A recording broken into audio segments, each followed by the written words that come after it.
Terima kasih pemirsa Anda masih bergabung sama kami di Market Buzz dan kita akan simak agenda ekonomi. Dari Asia adalah ada indeks harga produsen Korea Selatan, kemudian dari Jepang ada IHK inti Jepang dan juga dari Tiongkok ada data soal PDB Tiongkok sejak Januari tahun berjalan secara year on year di triwulan ketiga dan juga ada data soal IHK Hong Kong dan juga IHK Malaysia.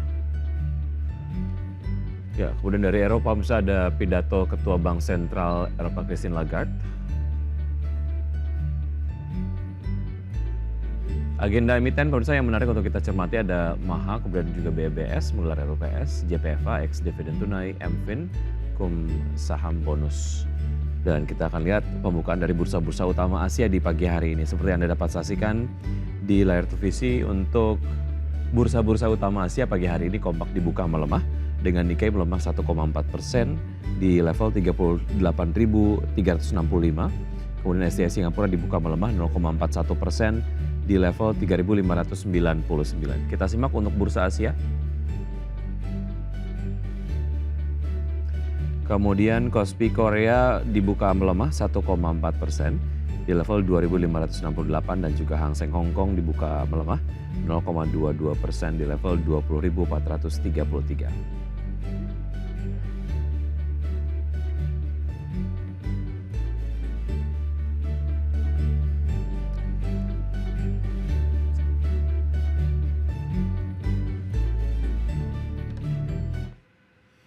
Ya, kami mohon maaf atas kekeliruan data yang tadi sudah kita tampilkan untuk bursa utama Asia di pembukaan pagi hari ini. Data yang kemudian tepat saya sudah sampaikan secara verbal pemirsa. Dan saat ini kita sudah terhubung dengan Bapak Muhammad Nafan Aji Gusta Utama, Senior Market Analyst Mirae Aset Sekuritas Indonesia. Selamat pagi Pak Nafan. Selamat pagi Mas Wiki, selamat pagi pemirsa Dex Channel. Ya, terima kasih Pak Nafan sudah bergabung bersama kami di Market Buzz. Kalau bicara mengenai perkembangan dari pasar modal domestik di tengah pelantikan kabinet kemarin begitu ya, tentu saja pasca dilantiknya Presiden Prabowo Subianto, kemudian juga kita sekarang sudah tahu menteri-menteri yang bertugas khususnya untuk menteri-menteri ekonomi gitu. Sebetulnya pelaku pasar menyikapi ini seperti apa Pak Nafan? Iya, memang sebenarnya kalau saya akui bahwasannya dalam tim ekonomi Prabowo Gibran itu terdapat wajah-wajah yang tidak begitu asing ya dalam tim ekonomi tersebut ya. Misalnya ada Ibu Sri Mulyani yang kembali melantik sebagai Menteri Keuangan.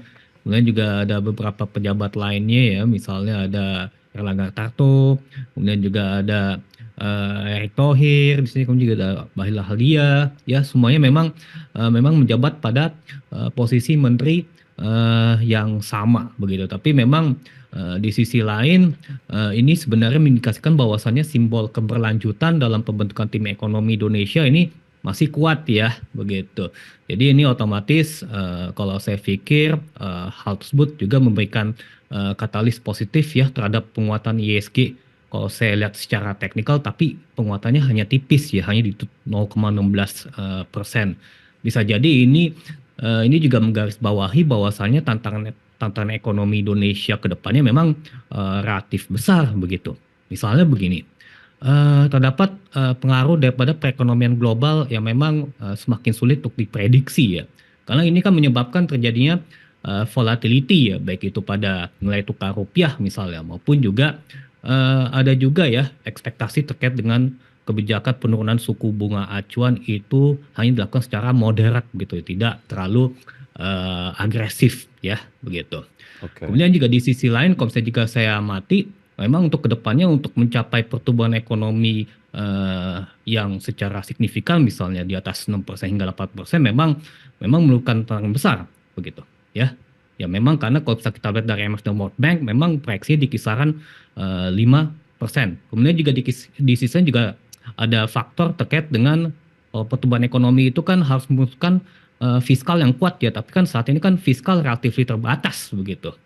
Jadi ini juga adalah tugas-tugas ya, belum lagi lapangan kerja ya. Lapangan kerja itu juga harus memadai ya begitu untuk ke depan. Ini juga menjadi juga termasuk PR-nya. Hal yang Bahkan dijanjikan oleh ketahanan pangan dan juga Prabowo ketahanan energi dan sebagainya itu juga menjadi tugas bagi tim ekonomi ke depan ya untuk mewujudkan bagaimana misalnya pengembangan mesin kekuatan ekonomi baru itu bisa terbuka lebar sehingga bisa maksimalkan pertumbuhan ekonomi ke depan bisa di atas 5%. Baik, bahwa ini disikapi positif oleh pelaku pasar iya, tapi tidak sesignifikan yang kita bayangkan begitu, tapi setidaknya ini adalah sebagai gestur yang baik begitu, pelaku pasar menyambut dilantiknya Presiden Prabowo Subianto, kemudian juga dilantiknya menteri, wakil menteri dan juga pejabat sejajar menteri ataupun setara menteri begitu ya. Oke, sekarang garda-garda terdepannya sudah ada semuanya begitu, tinggal kemudian melancarkan berbagai macam strategi untuk memanfaatkan APBN yang sudah dikunci dan juga sudah siap untuk diserap gitu ya. Nah kalau kita Betul. lihat dari emiten-emiten ataupun mungkin sektor-sektor yang akan ke dapatan berkah nih Pak Nafan, kira-kira sektor Hmm. apa saja? Oke, kalau misalnya kita amati bahwasanya dalam rancangan APBN tahun 2025 memang belanja negara diperkirakan akan naik di kisaran 5,9%. Kemudian juga di situ juga pendapatan negara juga akan diperkirakan naik sebesar 6,9%. Di sisi lain juga defisit APBN pun juga diproyeksikan akan lebih rendah ya jika dibandingkan dengan kalau di tahun ini kan di kisaran 2,7, paling di tahun 2025 di kisaran 2,5% begitu. Dan tentunya juga APBN ini tentunya dialokasikan untuk pembangunan infrastruktur ya maupun juga kesejahteraan sosial dan juga di sisi lain juga untuk pendidikan ya. Kalau misalkan jika kita melihat dari sisi infrastruktur ya tentunya ini akan berimplikasi positif ya terhadap emiten-emiten berbasis infrastruktur. Kalau misalkan kita melihat secara benchmark memang infrastruktur ini kan termasuk improving ya, sektor yang improving. Kita melihat misalnya dari Adikarya, Wika, kemudian juga PT-PP ya, itu pun juga secara rata-rata itu telah berhasil breakout ya dari major downtrend line ya. Jadi otomatis memang berpotensi terjadi uptrend ke depannya begitu. Oke. Dan di sisi lain juga pembangunan infrastruktur. Ini kalau misalnya jika saya katakanlah kalau misalnya jika untuk menumbuhkan mesin pertumbuhan ekonomi baru misalnya, itu pengembangan ibu kota IKN pun juga harus berlanjut begitu, ya harus berlanjut, ya itu sangat sangat esensial.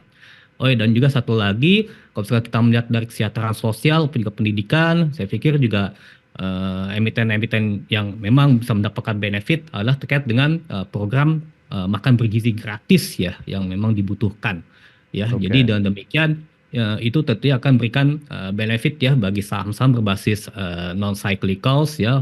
Tapi kalau saya melihat memang sebenarnya sudah terprice in dari adanya faktor penguatan atau uptrendnya dari saham-saham terkait. Misalnya ada Indofood, ICBP, Mayora ya.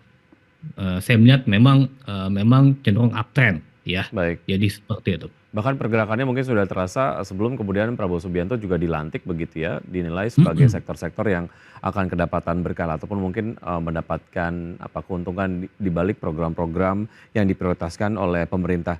Satu hal lain yang juga cukup menarik Pak Nafan adalah terkait dengan update harga emas. Ini berkaitan dengan pergerakan dari Antam sendiri yang melesat 4% dan jadi top number one net buy asing ya di hari Senin senilai 116 miliar rupiah. Apakah ini kemudian hanya semata faktor harga emas saja? Bagaimana dengan faktor-faktor lain dan sebetulnya kalaupun mau chip in ataupun mau mengkoleksi saham Antam, valuasinya sekarang menurut Anda seperti apa? Udah kemahalan atau belum? Oke, di sini kalau misalkan saya melihat secara PE band memang sudah di atas fairly valued ya kalau untuk Antam untuk saat ini ya begitu. Kalau secara teknikal sebenarnya juga pergerakan harga saham itu sudah berada dalam target price tertinggi ya dari karena sudah menguji batas tertinggi dari right angled ascending broadening wedge pattern ya. Memang kira-kira berada di level 1680. Saat ini sudah berada di level 1690. Terus juga di sisi lain saya juga melihat RSI-nya memang overbought ya. Saya akui memang termasuk overbought.